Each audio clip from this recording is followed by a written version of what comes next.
What? A JoJo video? That's crazy. It's only been like 2 months. It's fine. It's okay. Unless maybe you count my shit post, then yeah, it's fine. It's been like a week or two. It's good. It's fine. But on my spare time when I'm not making videos, I usually interact with normal people like you should do in this day and age, occasionally. And those people I usually interact with in real life and hell, even online to a degree, shout out S4L, really like JoJo. And sometimes the more intellectual JoJo fan comes, usually randomly, or sometimes if I'm just chatting away, it'll just be brought up. And it's a kind of a unique one. I've only heard it from a very few amount of people, and I'm just trying to get it out there. They'll usually bring up the theory that Araki sensei, Hirohiko Araki, maybe used Dio's Holy Diver to inspire the entire series of JoJo. That's parts 1 through 8. I've always said, yeah, probably, it makes sense. Casually listening to the song, it probably makes a lot of sense for people. There are some key lines you might hear when, the guitar riffs aren't that loud. You'd be like, that maybe did inspire something. But this is an analyzation video on YouTube, so you already know I'm about to go way deeper than I should. And plus, I've always had this video topic in mind. So, we're gonna go through the entire song, lyric by lyric, explain it a bit, and see if it makes any sense. Let's go. So the first lyric in the song goes as follows. Yeah, holy diver. You've been down too long in the midnight sea. Oh, what's becoming of me? So for the people who don't get this line, because it kinda is self-obvious, or for the slower people who don't get it, this line clearly makes reference to probably 2 things. Also note, a lot of the meanings in this song could have multiple and can be interpreted different ways. This is just my way, FYI. But what this line most likely significantly means for a majority of people, it makes reference to Dio being lost at sea in his coffin for 120 years? Or 100 years. In between there, I can't honestly remember. And what's becoming of me either means him becoming a vampire in early part 1 or him becoming a stand user during the period in between part 2 and part 3.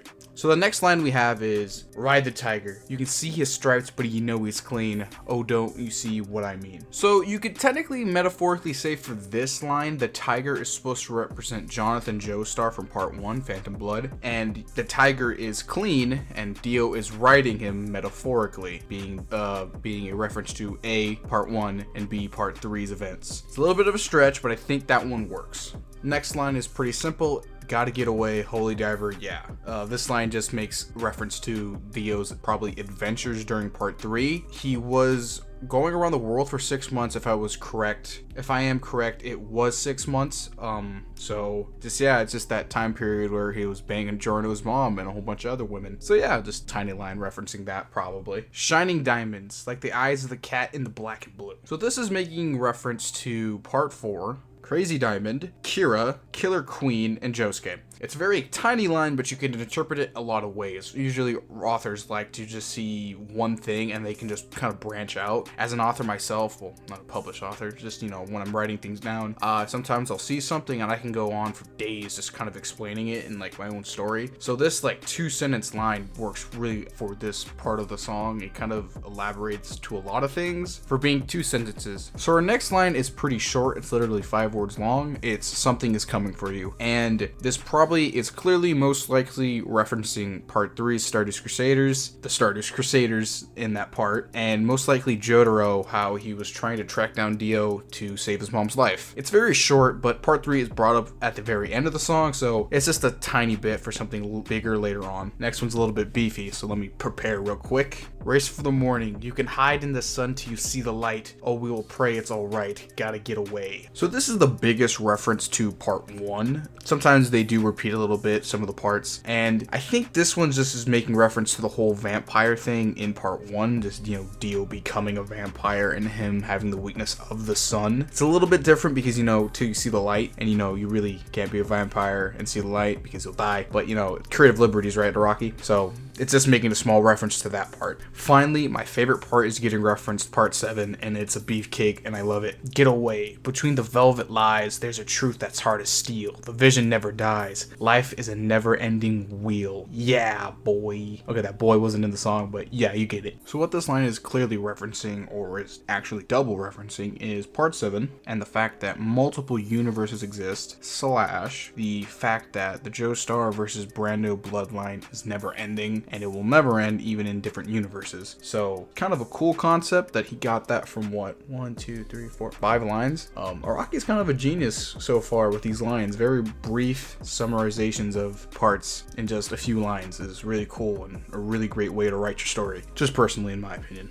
Our next line is, "Holy Diver, you're the star of the masquerade." Now, this one is a little bit weird. I had to kind of think about it for a bit and maybe kind of stretched it too far out. So the conclusions I came up with are two things. One, it's a reference to Cars, kind of, or it's the reference that Dio is legendary for having the mask. He kind of made it popular within like the fandom and like other like parts of anime. Like Dio is the guy with the mask, but Cars is the one who invented it. So Cars gets no recognition. Like this part's really sketchy. So I don't really know if it's referencing part 2 exactly, but I'm gonna go with it just because it sounds right, but I don't really know. If you have any like better ideas for this line specifically, leave it in the comments below. I would love to hear it. Finally, our first reference to part 5. "No need to look so afraid. Jump on the tiger. You can feel his heart, but you know he's mean. Some light can never be seen." So this one took a little bit of explaining in my head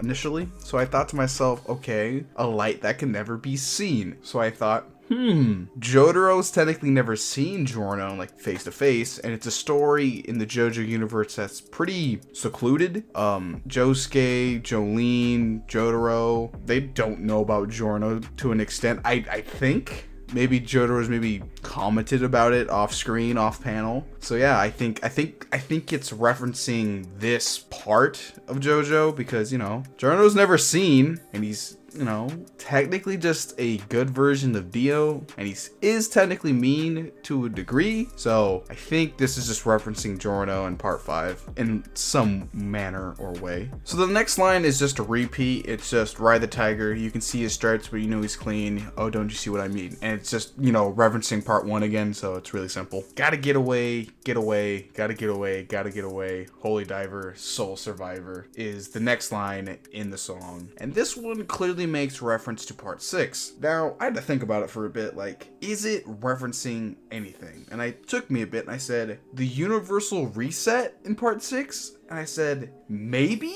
To a degree? I said, yeah, maybe Emporio, maybe it's referencing him some way, somehow. But then I also thought, maybe it references Pucci in the fact that he's like one of Dio's last disciples in the main JoJo universe. So possibly 2 ideas there for this one lyric, but I think Araki was trying to go for something right there. He probably changed his mind, probably, since it's such a short lyric. So I guess that's the best thing I got for that one lyric. So this next one is a stretch. I'm going full theorist YouTuber bullshit on you real quick. The next line is, "Your heart is clean." What this most likely means, I can't believe I'm saying this, makes a reference to part 8. I don't know how you're gonna make a connection to a 4-letter word sentence. And I said to myself, well, Josuke in part 8, Gappy, is trying to find himself through most of the part. And, you know, he develops as a kind-hearted person up till recently. Now he has a motivation in the part and he's like trying to save his mom's life, or, you know, give meaning to his own life and become his own character. So I thought maybe it's a stretch for this very short, brief line, or it's connected to the next part, the next lyric that I'm gonna do. So yeah, this is a stretch. It's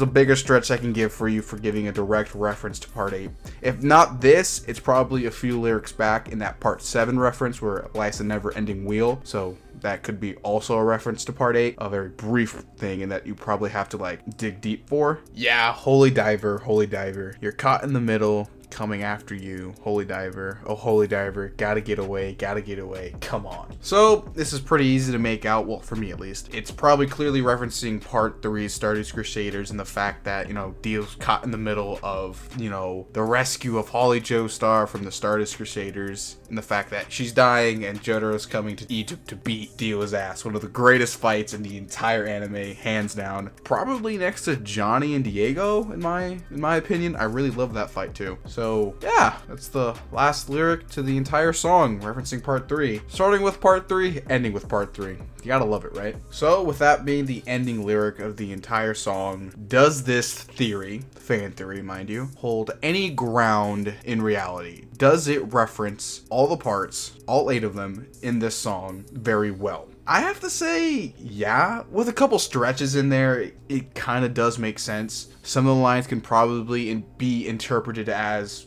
clear inspirations for parts. Others, there's probably a stretch that part 6 one and probably the part 5 one and the part 8 one. Oh, I had to really stretch and probably think of that for like a bit to even like make an idea for it. Like some of these, those 3 specifically were really hard to think of. So I'd probably have to give this one a pretty good yeah. This theory does have some type of ground in it, and probably with other fan interpretations, this theory does hold some ground. I think Araki really did get inspired thanks to this song for the entire, you know, JoJo universe. There are way too many coincidences in this song not to give a reasonable, yeah, maybe. Personally, me describing it to you, probably, you know, planning my ideas and certain lyrics has probably turned a lot of people's pages with this song. So yeah, I think this theory is highly probable. But what if I were to tell you Araki has an entirely different song that inspired him for part 7? Hell, maybe even songs that we think are stan references to stans probably had some inspiration for parts as well. This just being the catalyst and the probably inspiration for those parts, but the real other songs for giving him ideas. There's a lot more here I could explain for future songs and future parts to probably explain in depth for, so like, comment, share, subscribe, stay hydrated, follow me on Twitter, and make sure to leave a comment saying that you probably want more of this. You know, it's totally on the fans and the subscribers to tell me what to make. It's all totally on you guys. So I think that's the end. See you next time.